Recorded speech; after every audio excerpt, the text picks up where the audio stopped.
Here I have Arduino Nano 33 IoT with two modifications. First, here on the bottom, there are two extra connections. They connect Atmel SWD I/O and SWD clock to the A5 and A6 pins.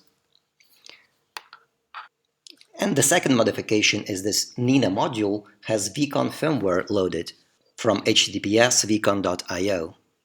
Vcon can remotely reprogram the connected Atmel chip here and also provide MQTT and HTTP connectivity. Now I demonstrate the remote update. This is a Arduino Blink sketch. The only difference with the standard Blink is these few lines, which enable Nina module.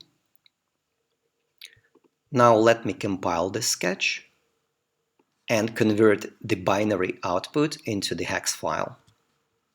And now I use an online dashboard to upload that hex file to the Atmel.